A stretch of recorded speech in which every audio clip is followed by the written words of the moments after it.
নমস্কার বন্ধুরা, প্রতিমার রান্নাঘরে সব বন্ধুদেরকে স্বাগত জানিয়ে শুরু করছি আজকের রেসিপি।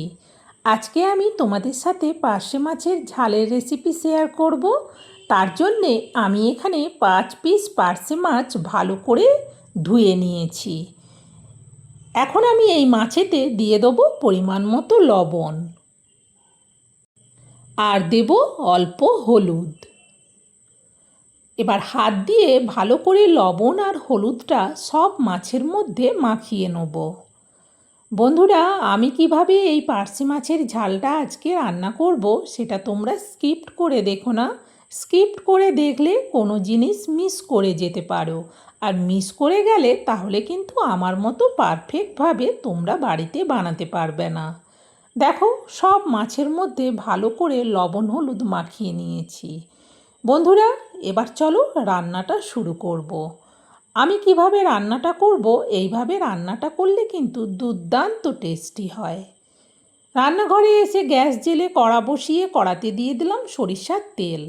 এবার খুন্তি দিয়ে তেলটাকে কড়ার উপর পর্যন্ত চাড়িয়ে নেব। ততক্ষণে কিন্তু তেল আর কড়া দুটোই ভালো করে গরম হয়ে গেছে।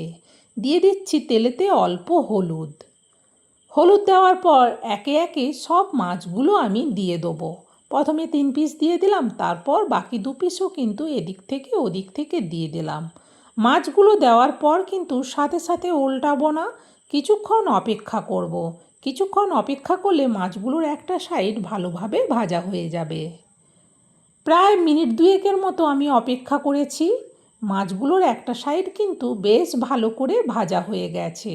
যেহেতু 5 পিস মাছ একসঙ্গে দিয়েছি, সেই জন্য ওল্টাতে একটু অসুবিধে হচ্ছে। তাও আমি আর অল্প অল্প করে দুবার ধরে ভাজবো না, একসাথেই ভেজে নিচ্ছি। একটা সাইড কিন্তু আস্তে করে উল্টে দিলেই কিন্তু আর একটা সাইড খুব ভালোভাবেই ভাজা হয়ে যাবে। একটু আস্তে করে না উল্টালে মাছগুলো কিন্তু ভেঙে যেতে পারে। এইভাবে এদিক ওদিক করে মাছগুলোকে কিন্তু ভালোভাবে ভেজে নিয়েছি। দেখো মাছগুলো কতটা সুন্দরভাবে ভাজা হয়ে গেছে।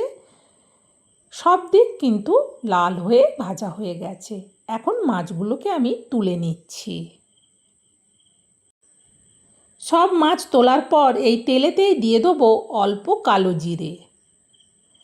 এবার 1 মিনিটের মতো জিরেটাকে ভালো করে আগে ভেজে নেব। কালো জিরেটা থেকে যখন সুন্দর সেন্ট বেরোবে তখন বুঝতে হবে জিরেটা ভাজা হয়ে গেছে। দিয়ে দিচ্ছি পরিমাণ মতো লবণ আর দেব অল্প একটুখানি চিনি। এবার এই চিনির দানাটা যতক্ষণ না গলতে শুরু করছে ততক্ষণ কিন্তু খুন্তি দিয়ে এটা নাড়াবো। তবে এটা গলতে বেশি সময় লাগে না, 1 মিনিটের মতো লাগে। দেখো চিনির দানাটা গলতে শুরু করেছে। দিয়ে দিচ্ছি অল্প গ্রেট করা রসুন, খুবই অল্প দিলাম। এবার রসুনের কোয়াটাকে 1 মিনিট আগে ভালো করে ভেজে নেব। রসুন ভাজার সুন্দর গন্ধ বেরোচ্ছে। দিয়ে দিচ্ছি এবার গ্রেট করা আদা, 1 চামচের মাপে 1/2 চামচেরও কম দিলাম। এবার রসুনের সাথে মিশিয়ে আদাটাকেও ভালো করে ভাজবো। আদাটাও ভালোভাবে ভাজা ভাজা হয়ে এসেছে। দিয়ে দিচ্ছি এবার পেঁয়াজের পেস্ট। আমি এখানে একটা মিডিয়াম সাইজের পেঁয়াজের পুরো পেস্টটাই দিচ্ছি। পেঁয়াজ পেস্টটা দেওয়ার পর ভালো করে এবার খুন্তি দিয়ে পেঁয়াজ পেস্টটাকেও আদা আর রসুনের সঙ্গে মিশিয়ে ভাজতে থাকবো। যতক্ষণ না পেঁয়াজটা বেশ গোল্ডেন কালার হচ্ছে ততক্ষণ কিন্তু এইভাবে খুন্তি দিয়ে নাড়াতে থাকবো। সুন্দরভাবে ভাজা ভাজা হয়ে গেছে। দিয়ে দিচ্ছি পরিমাণ মতো হলুদ আর দেব পরিমাণ মতো লঙ্কার গুঁড়ো। হলুদ লঙ্কার গুঁড়ো দেওয়ার পর আবারও ভালো করে মশলাটাকে নাড়াতে থাকবো।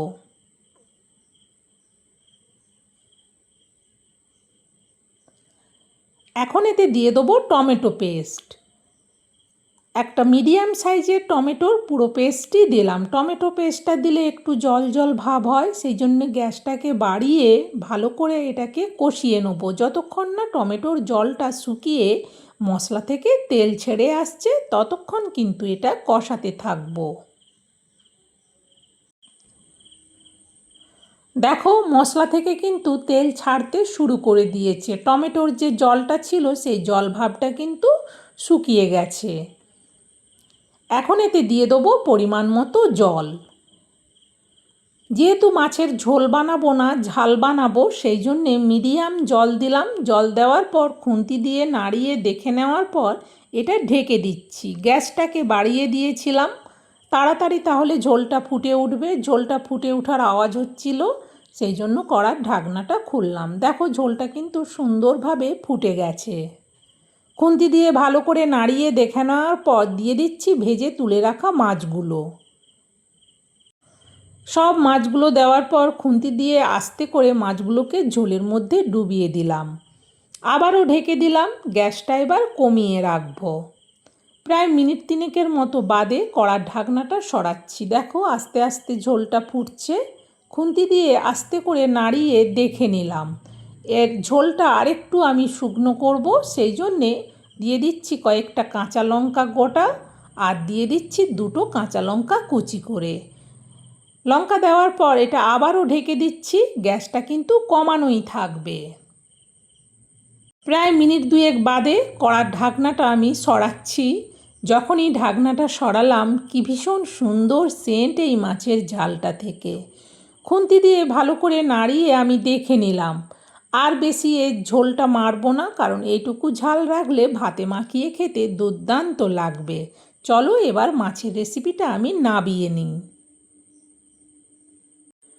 এরকম একটা বড় জায়গার মধ্যে পুরো মাছের ঝালের রেসিপিটা নাবিয়ে নিচ্ছি। সত্যি বলছি বন্ধুরা, পার্শে মাছ এইভাবে ঝাল রান্না করলে দুর্দান্ত টেস্টি হয়।